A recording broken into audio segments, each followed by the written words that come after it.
this is a real podcast. You know why? Because it's the Loft Party podcast. I'm just saying. The views and opinions expressed by the Loft Party podcast panel participants and guests do not necessarily reflect those of the Good Times of Good People Company, the host, or its sponsors. Just not getting it. Welcome everybody out there in podcast land. The Good Times of Good People Company proudly presents the Loft Party Podcast, where it is always about good times, good people, and good talk. Now that you've received your invitation, the best way to let us know that you're in attendance is to download the party or become official by joining us on Facebook, subscribing on YouTube, iTunes Podcasts, or Google Play Podcasts. Good. Thanks for joining us. Grab a cocktail, light a cigar, or whatever you like to smoke. Share us with your friends, and make yourself at home. I'm your host and moderator, Rio, and let's introduce today's panel. All right, hey out there in podcast land, I'm your host, Rio, and welcome to the Loft Party Podcast, episode 85. Martin had a dream. If you out there know Kendrick Lamar, you'll recognize that phrasing. So my thought today with a show about Martin Luther King is how far we've come and how far we still have to go. But before we get started, let's introduce today's panel. Of course, I've got my returning champion, Chris O'Connor. He is the owner of Liquid Nine Entertainment and Investments, as well as having some interest in Regal Whiskey and Office Works. I've got Big Dave Elliott. He's the owner of CNP Construction. I've got Brian Massey, market analyst for True Media and our resident brain mass. And of course, Adrian Lewis. He is the founder of Path to Vision, empowering our young people. Before we get into important things, let's get into important things. So, what are we drinking? And what we are drinking today is called a horse feather. Let me get my notes for the ingredients, make sure I'm saying this right. So you're gonna fill a highball glass with ice. You do 1.5 ounces of Regal whiskey, 4 ounces of ginger beer, and 5 dashes of Angostura bitters, a little squeeze of lemon, and stir. And one of the simplest and one of my favorite cocktails, a horse feather. If you were paying attention to the ingredients, a horse feather is a kind of a twist on like a Moscow Mule or any other type of mule drink. And of course, for a Moscow Mule, that's vodka. If you want to substitute for rum, that's I want to say that's a dark and stormy, but that's not a dark and stormy. And it'll come to me when I'm not trying to think about it.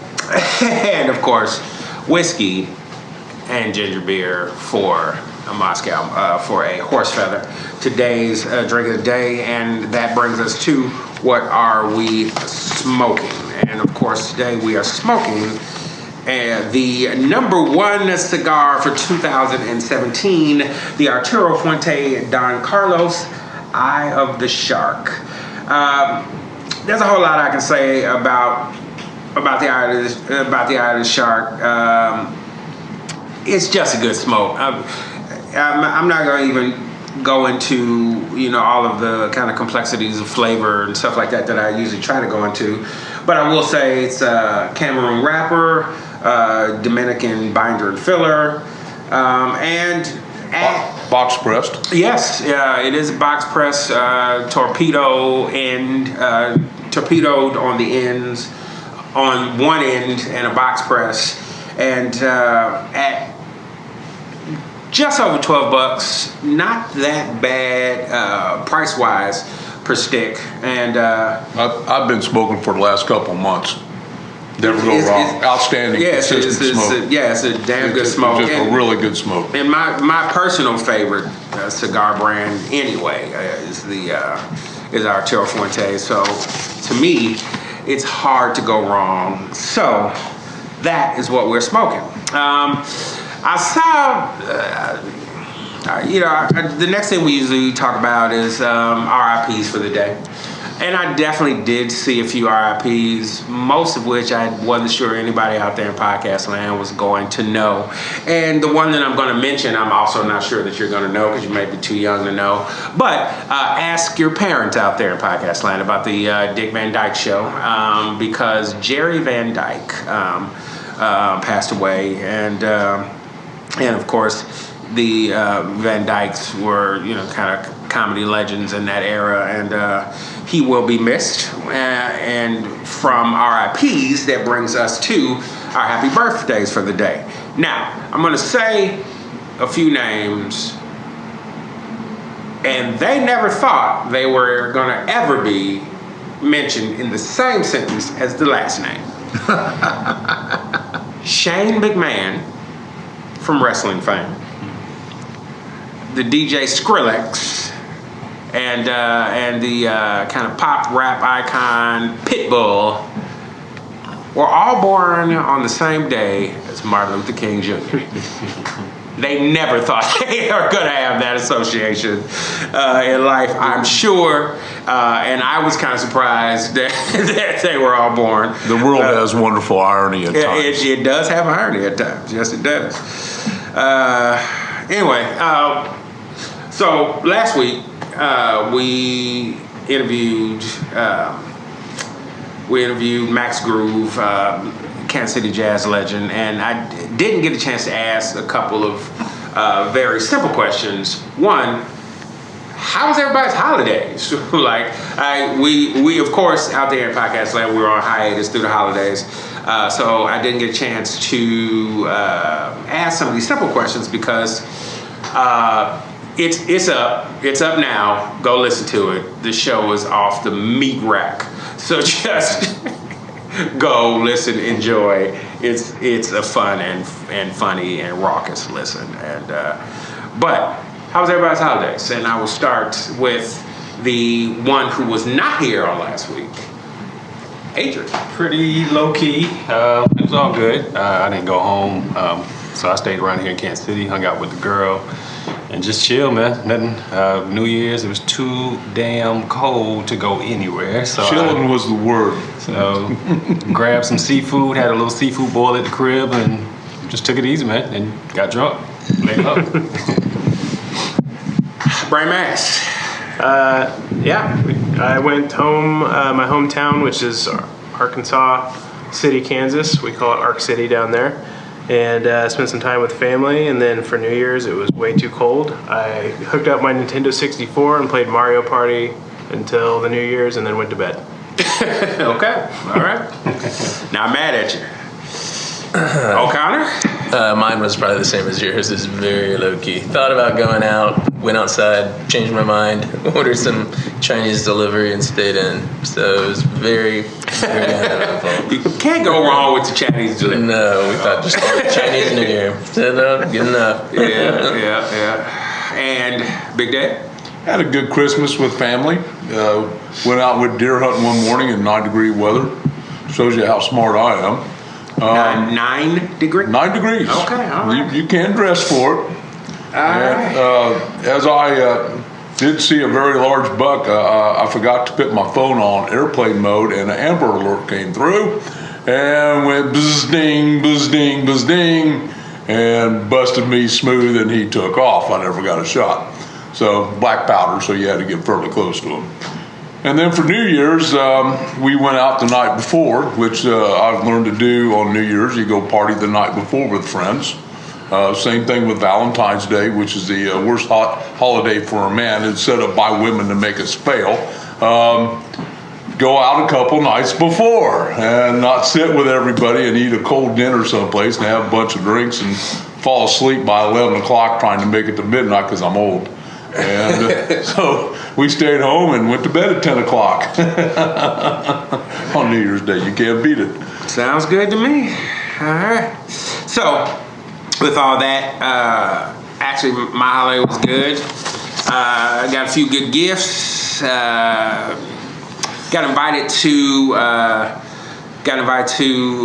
friend's house for New Year's. It was really cold, but being in somebody's house versus being out at a restaurant, it was about 8 to 10 other couples there. It was a good time. It was a really good time. I wasn't 100% sure because this is actually the associate pastor at the Anonymous Females Church who invited us. So I was not sure if we were going to have a good time or not. That's a different kind of turnover. But we played Cards Against Humanity, and they my God, what a fun and game. they were just as foul-mouthed as anybody else that I know. So it was all good. That can be insane with that many people. Oh my gosh. It was crazy. That had to be fun. Yeah, it was a good time. It was a good time. It was also weird just that it was on a Sunday. Yeah, it was That very really weird. threw off a whole lot of vibe for me. It was very weird. So many places weren't even open, which I was blown away by. That's such a huge night to be open. Mm-hmm. But think of all the bars that close on Sunday anyway, especially down here, downtown. So yeah, just kind of a weird night. Yeah, it was.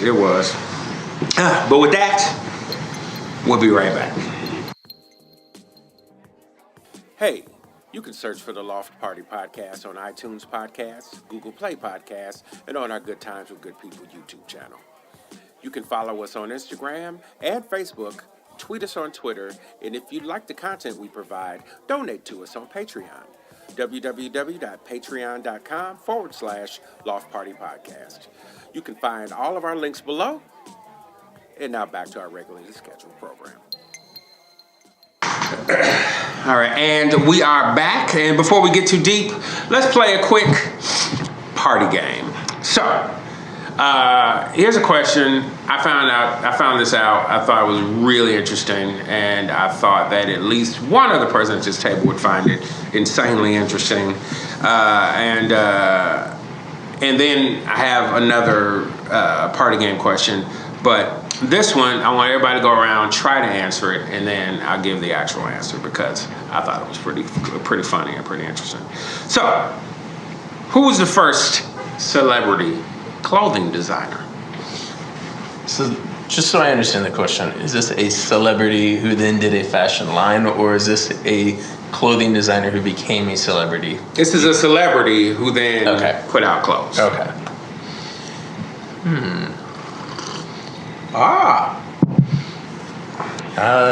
I'm not Big Dad? I'm going to go Liberace. Wrong.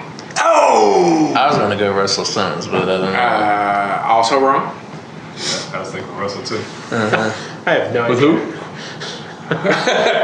Russell and And for the history buffs in the room, Come on, Ray. Amelia Earhart Amelia Earhart. From was Ashton, Kansas. actually the first celebrity clothing designer. She got a manager that was really keen on how to go after her celebrity, and one of the things that he did, trying to capitalize on the brand of Amelia Earhart at the time, was launched a line of clothes. Wow. and thusly, she became the first celebrity clothing designer. And all those clothes are somewhere in the triangle right now. I got home this afternoon. My wife was watching a movie on Little Richard, which is a hoot. Now he would go. I would. Yeah, that would have been a good guess. That would have been a Little good Richard guess. had the style. There's no That would have been a doubt, good guess. including his makeup. All right, so, and I promised myself for the second party game question, I do a random 21 questions question. And I picked, because we're just coming out of a new year and we're starting 2018, which got me, when you think forward, it also makes you think back. And what is the accomplishment or accomplishments that you are most proud of? Something like that. What is the accomplishment you're most proud of? Mm-hmm. From last year? Let's just go from 2017, because you could definitely go all the way back. But in 2017, what did you do that you're pretty proud of? Let's start. In just 2017. Yeah, you know what? I'll give you You want 16, ice plate? 17. I'll give you 16, 17. Let's not go back too far, but I'll give you 16, 17. So, as he coughs, I'll start with Adrian.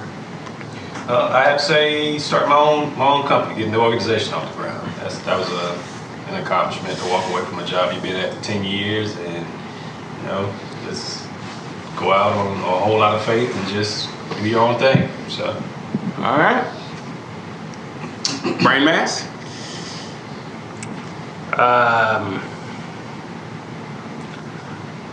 I don't know. That's I have been since I got out of college. I had been working with the same company for 6 years, which was basically my entire career. So I took a leap of faith and joined a new company, and I guess I'm pretty proud that I took that risk. That's hard to do. Yeah, change is when I not didn't- easy all the time. Yeah, so definitely that. I've learned a lot because of it. So completely different industry. It's how you learn, is shake things up. There you go. O'Connor? I would have to say I was lucky enough to see the birth of my daughter, and she's healthy and happy and has a great mom, and so can't go wrong with that one.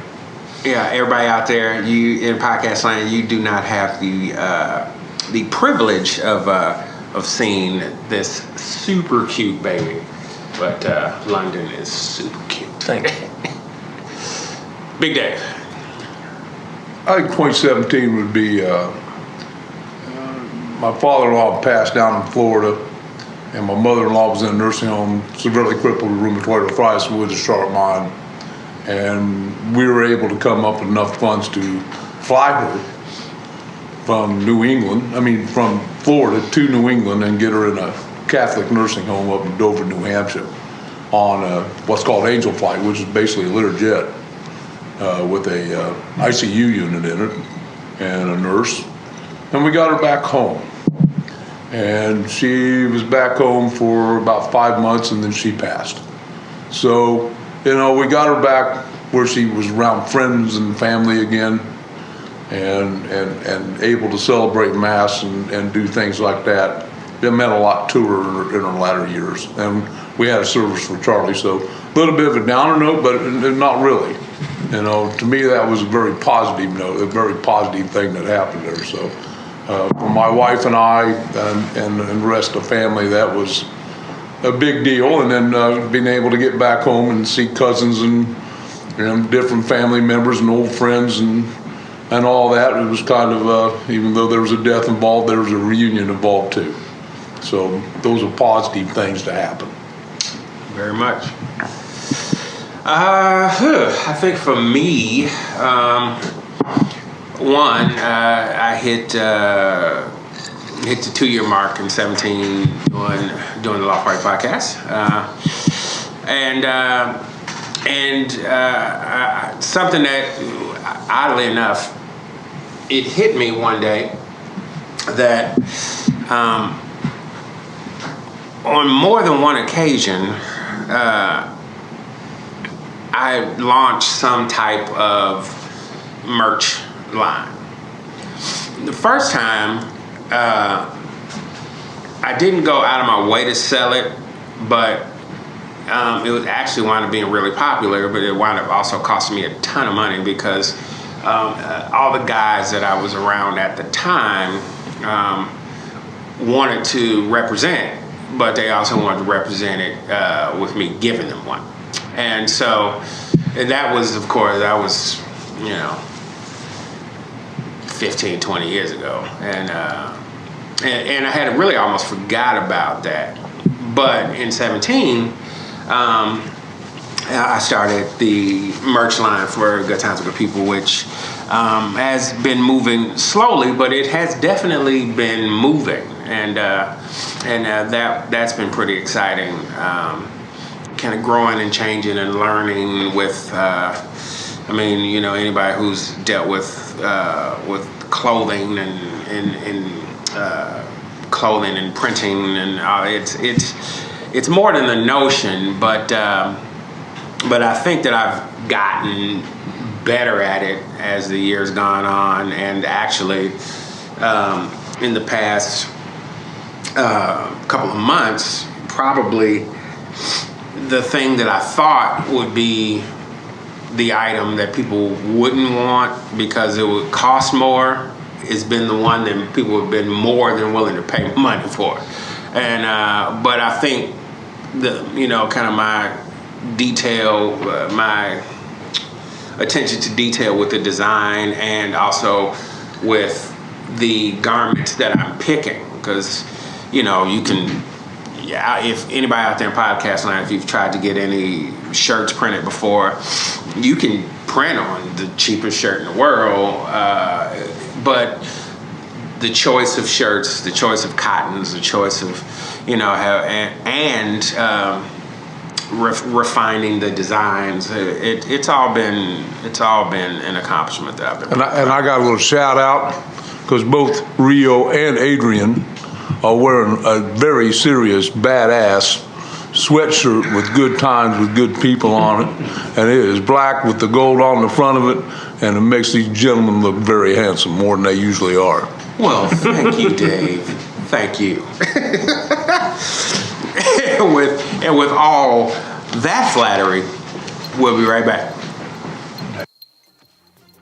Hey out there in podcast land, we would not be doing our duty if we didn't acknowledge the sponsors of the Loft Party Podcast, the Majestic Restaurant and Jazz Club, and the Majestic's Pendergast Club. The Majestic carries on Kansas City's tradition of great food and jazz. Let them show you why they are the classic Kansas City steakhouse experience. 931 Broadway, just 3 blocks from the Kansas City Convention Center. J. Rieger & Company, a Kansas City distillery. Whether whiskey, gin, or vodka, neat or on the rocks, J. Rieger, Kansas City, sipping good since 1887. C&P Construction, Kansas City's premier wood framers. 50 years of quality framing and craftsmanship. Just email david.cnpservice@gmail.com and start building something new today. And our friend and frequent guest, Lane Boland. Thank you all for all that you do.